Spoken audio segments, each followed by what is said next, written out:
moment everything changed? The San Antonio Spurs were up by 14 points. The crowd was roaring. The finals atmosphere was electric.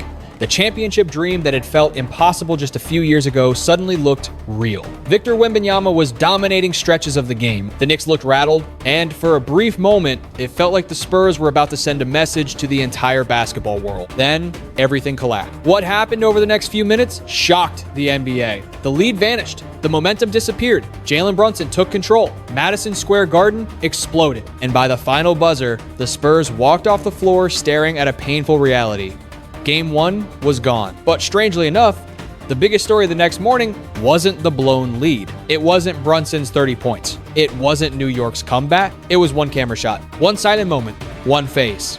Gregg Popovich. As millions watched around the world, cameras briefly found the legendary coach sitting in a suite above the court. No clipboard, no whistle, no sideline presence. Just the man who built the Spurs dynasty watching from afar as his team fought on the biggest stage in basketball. And something about that image hit differently. For Spurs fans, it was emotional. For NBA fans, it was heartbreaking. But for Victor Wembanyama, it may have been devastating because this isn't just a coach. This is the man who believed in him before the world crowned him, the future of basketball. The man who helped guide him through every challenge. The man whose voice still echoes through every Spurs practice, every film session, every playoff game. And now, after health struggles forced Popovich away from the bench, Wembanyama was looking up into those stands, knowing exactly who was watching. The pressure suddenly became bigger than basketball. This wasn't just about winning a championship anymore. This wasn't just about proving the Spurs were back. This was about finishing a journey that started years earlier. A journey built on trust, built on sacrifice, built on a relationship that few people outside San Antonio truly understand. While the national media focused on the scoreboard, something else was happening inside that arena. Every Spurs player knew what Popovich had sacrificed to help build this moment. Every coach knew whose fingerprints were still all over this organization. And every fan understood one painful truth. Nobody wanted to win this championship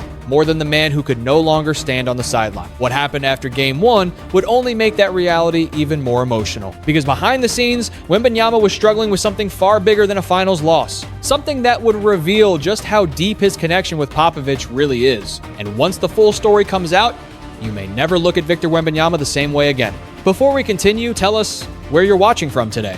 If you believe Wembanyama and the Spurs can still come back and win this series, press 1-inch the comments. If you think the Knicks are about to take complete control of the finals, press 2. And if you're enjoying this story, don't forget to subscribe, like the video, and turn on notifications, because the next chapter reveals the hidden relationship that has been driving the Spurs' entire championship run. The man who never left. Most people think Gregg Popovich stopped coaching the Spurs when he left the bench. They are wrong. Pop may no longer stand on the sideline, but his voice still lives inside that team. The phone calls, the film sessions, the standards, the culture, all of it still runs through him. And nobody understands that more than Victor Wembanyama. From the moment Wemby arrived in San Antonio, Pop never treated him like a protected superstar. He challenged him. He corrected him. He exposed every mistake because he believed Wemby could become something bigger than hype. In Pop's world, talent was never enough. You had to earn greatness. That is why their bond became so powerful. It was not built through praise. It was built through trust, pressure, and honesty. Even after his health struggles, Pop kept showing up. He still watched practices. He still called players. He still studied the game. He still guided the Spurs from behind the scenes.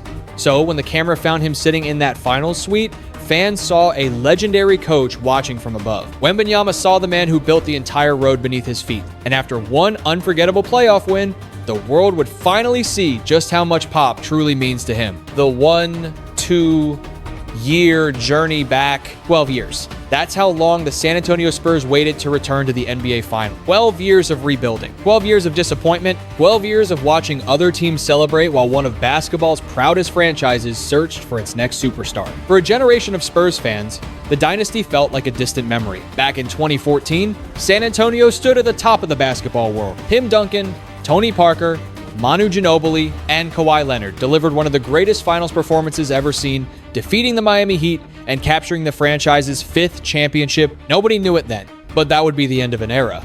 The legends got older, the roster changed, the wins became harder to find. One playoff appearance turned into another early exit, then another. Then eventually, no playoff appearances at all. The Spurs weren't just losing games, they were losing their identity. For years, the organization searched for the next player capable of carrying the franchise forward. Then everything changed in 2023. One lottery ball altered the future of basketball. The Spurs landed the #1 pick, and with that pick came Victor Wembanyama. The 7'4" phenomenon from France arrived carrying expectations that few athletes in sports history had ever faced. Some called him the greatest prospect since LeBron James. Others believed he was the most unique player basketball had ever seen. The pressure was enormous, the spotlight was relentless. And yet inside San Antonio, nobody was talking about championship. Not yet. The plan was patience, development, building something sustainable. But plans have a funny way of changing when generational talent enters the building. Wembanyama improved faster than anyone expected. The Spurs improved faster than anyone expected. Then came Stephon Castle. Then came Dylan Harper. Then came the belief.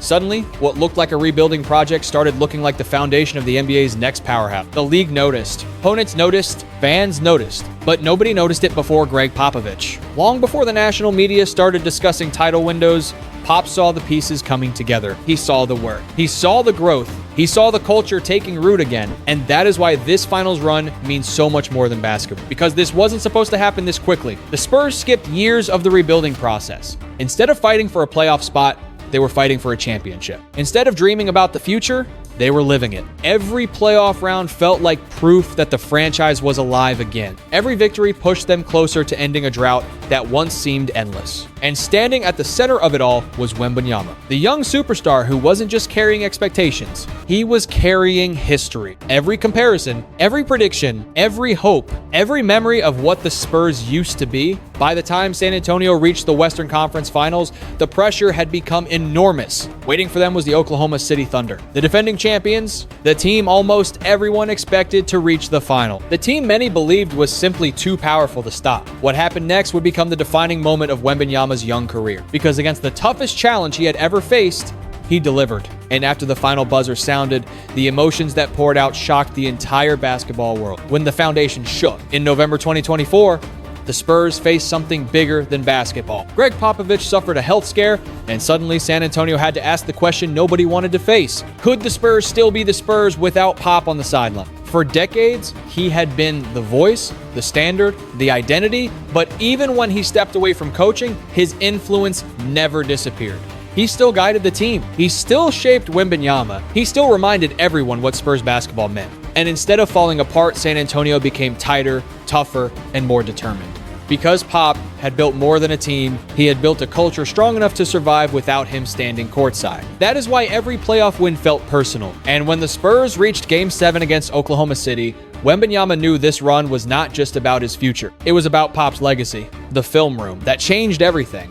Every NBA player remembers the first time Gregg Popovich truly challenged them. Not encouraged them, not praised them, challenged them. For Victor Wembanyama, that moment came in the film room, away from the cameras, away from the highlights, away from the social media attention. Because Popovich believed championships were built in places nobody sees, the film room was one of those places. For years, Spurs players described those sessions the same way, brutally honest. No excuse, no shortcuts, no hiding.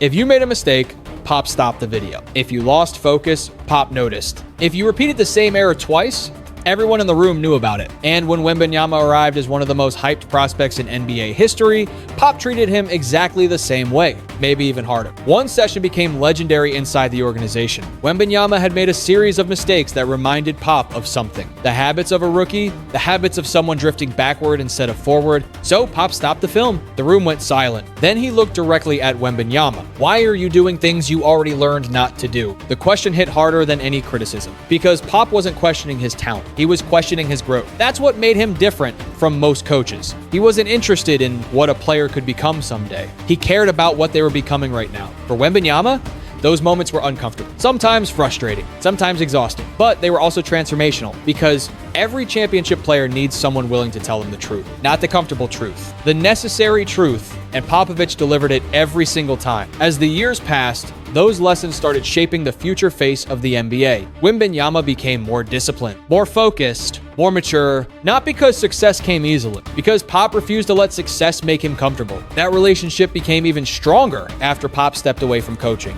Many expected the connection to weaken. Instead, it grew deeper. Whenever challenges appeared, Pop was still there. A phone call, a conversation, a piece of advice, a reminder about the standard. And during the 2026 playoff run, that guidance became invaluable. After losses, Pop still reviewed games. After victories, Pop still reminded players the job wasn't finished. He remained the voice pushing them forward. The voice demanding more, the voice refusing to allow satisfaction before the mission was complete. That's why one particular moment during the playoffs became so important. After a difficult defeat earlier in the postseason, Wembanyama reportedly headed toward the film room looking for answers. And Pop showed up. Nobody asked him to. Nobody expected him to. He simply walked in, sat down, and started watching, just like he always had. That moment told everyone everything they needed to know. This wasn't coach and player anymore. This was mentor and student, teacher and successor. A relationship built on trust, honesty, and countless hours chasing greatness together. And as the Spurs moved closer to the NBA Finals,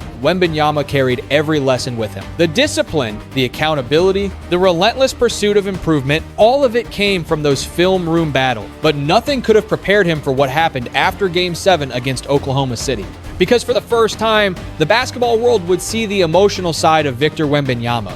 Not the superstar, not the phenomenon, not the future MVP, just a young man overwhelmed by the weight of a dream becoming reality. And the first person he wanted to see wasn't a teammate. It wasn't a reporter. It wasn't even a family member. It was Gregg Popovich. The tears that shook the NBA. The Spurs had done the impossible. They beat Oklahoma City in Game 7 and returned to the NBA Finals. But the moment that shocked everyone was not the scoreboard. It was Victor Wembanyama crying on live television. He hugged his teammates. He embraced his father. Then, when asked what the win meant for Gregg Popovich, he could barely answer because his first thought was not the trophy. It was Pop, the man who guided him, the man who believed in him, the man he needed to see as soon as the Spurs landed back home. That was when fans realized Wembanyama's tears were not weakness. They were pressure, love, gratitude, and the weight of carrying a franchise back to glory. But not everyone understood it, and soon, one NBA legend would turn those tears into a national debate. The criticism that changed the conversation. Just when the basketball world seemed united behind Victor Wembanyama, everything changed. The celebration was still fresh. The highlights were everywhere. Fans were praising the young superstar for leading the Spurs to their first NBA Finals appearance in more than a decade. Then one voice cut through the excitement. Kevin Garnett, a Hall of Famer, an NBA champion, one of the fiercest competitors the game has ever seen, and he wasn't impressed. Speaking publicly after Wembanyama's emotional Game 7 reaction, Garnett made it clear he believed the young star had celebrated too early. In his mind, the job wasn't finished. The finals still remained. The championship had not been won, and tears before reaching the ultimate goal felt wrong to him. Almost instantly, the basketball world exploded. Some fans agreed, others strongly disagreed. Sports television shows picked up the story. Social media turned into a battlefield. One side argued that Garnett was protecting old school standards. The other side argued that emotional honesty should never be viewed as weakness. Suddenly, Wembanyama's tears became one of the biggest discussions in sports.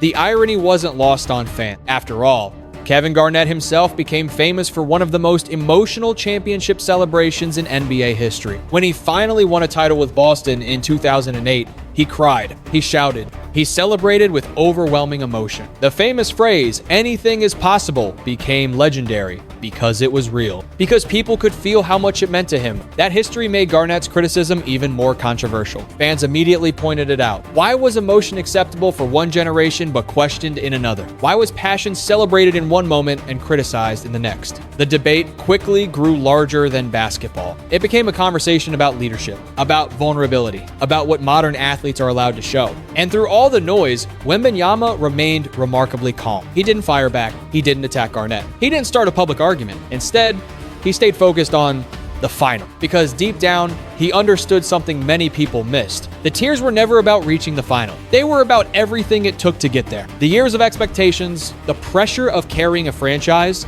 the responsibility of becoming the next face of basketball, the relationship with Popovich, the sacrifices of his family, the dream becoming real. Those emotions could not be measured by a scoreboard. And while television debates continued to rage, the Spurs were preparing for the biggest challenge of their season. The New York Knicks had already stolen Game 1. The pressure was rising. The criticism was growing. And for the first time during this playoff run, Wembanyama faced something more dangerous than any opponent. Doubt, not his own doubt. The doubt of everyone watching. The question now was simple. Would the young superstar use the criticism as motivation, or would the weight of expectations finally become too much to carry? The answer would reveal exactly what kind of leader Victor Wembanyama was becoming, why the tears matter. Kevin Garnett saw weakness, millions of fans saw strength, and that's what made the debate so fascinating, because everybody was looking at the same moment, yet everyone saw something different. Some saw a young player overwhelmed by emotion. Others saw a future champion embracing the biggest moment of his career. But the truth was far more complicated.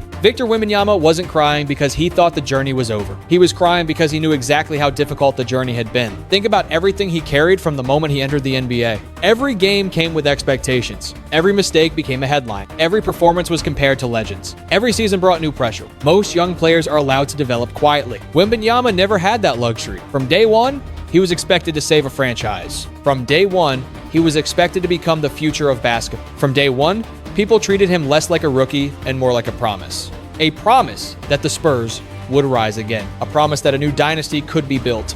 A promise that Gregg Popovich's final chapter would not end in disappointment. That is an enormous burden for anyone, especially someone still learning how to navigate life in the NBA. Yet through all of it, Wembanyama never ran from responsibility. He embraced it. Every criticism, every challenge, every expectation. And when the Spurs finally defeated Oklahoma City to reach the finals, years of pressure came pouring out in a matter of seconds. Not because he believed the mission was complete, because he finally allowed himself to feel what the journey had cost. That is what many critics fail to understand. Championship teams are not built only on toughness. They are built on connection, on trust, on belief, on relationships that survive adversity. And no relationship shaped Wembanyama more than the one he shared with Gregg Popovich. While fans debated whether he should have cried, Wembanyama was already focused on something bigger. Game 1, the finals. The opportunity to finish what Pop had started years earlier, but basketball has a cruel way of testing people. Just when confidence reaches its highest point, reality pushes back. The Knicks did exactly that. A 1-4-point lead disappeared. The Spurs lost control. The series suddenly felt different. For the first time during this magical run, San Antonio looked vulnerable. And standing at the center of that storm was Wembanyama, the same player people were calling the future of the NBA. The same player being criticized for showing emotion. The same player trying to carry the weight of an entire franchise. Now he faced his biggest challenge yet, not winning a Game 7, not reaching the finals, responding after failure. Because every superstar eventually discovers a painful truth. Talent gets you to the biggest stage. Adversity reveals whether you belong there. And after the Game 1 collapse, the entire basketball world was waiting to see what Victor Wembanyama would do next. The response after the collapse. Game 1 hurt, not because the Spurs lost, because they had it. They had the lead, they had the building, they had momentum. And then, in the final stretch, the Knicks took everything away. Jalen Brunson turned the fourth quarter into his stage. Every possession felt heavier. Every missed Spurs shot gave New York more life. And by the time the final buzzer sounded, San Antonio was left with the kind of silence that follows a game you know should have been yours. For Wembanyama, this was the real test. Not the tears after Oklahoma City, not the criticism from Kevin Garnett, not the pressure of being called the future of the NBA. This was different. This was failure on the biggest stage. And every great player eventually has to answer one question. What do you do when the dream hits back? The Knicks exposed something important. The Spurs had talent, emotion, and belief. But in the finals, belief alone is not enough. You need execution. You need patience. You need discipline when the game slows down and every mistake becomes expensive. That is where Popovich's lessons matter most. Do not panic. Do not chase highlight. Do not let emotion control the possession. Win the next play, that has to become Wembanyama's mindset. Now, because New York is not waiting for him to grow up. Brunson is already attacking. The Knicks are already confident. Their veterans already understand that one blown lead can become two if the opponent starts doubting itself. So, Chapter 9 of this story is not about heartbreak. It is about response. Can Wembanyama turn pain into focus? Can the Spurs turn emotion into execution? Can a young team learn fast enough before the finals slip away? That is what makes this series so dangerous. San Antonio is no longer just chasing a title. They are chasing maturity. And somewhere above the floor, Popovich is watching the same thing he has watched for decades. A young player facing the moment that decides whether talent becomes greatness. Game 1 is gone. The lesson remained. Now Wembanyama has to prove that the collapse did not break the Spurs. It taught them the legacy test. This final series is no longer just about basketball. It is about legacy. For the Knicks, Game 1 proved they are ready to punish every mistake. Jalen Brunson showed the Spurs that confidence means nothing if it does not survive the fourth quarter. For San Antonio, The lesson is clear. Emotion brought them here. Discipline must carry them forward. Victor Wembanyama does not need to hide his feelings. He does not need to become someone colder, louder, or less human. But he does need to turn every emotion into sharper decisions, stronger defense, better patience, and complete trust in the team around him. That is the next step in becoming great. Gregg Popovich spent decades teaching that lesson. Greatness is not only talent, it is humility, it is sacrifice, it is accountability, it is learning from pain without being destroyed by it. And that is why this story mattered. A young superstar is not only trying to win a ring, he is trying to honor the man who built the road before him.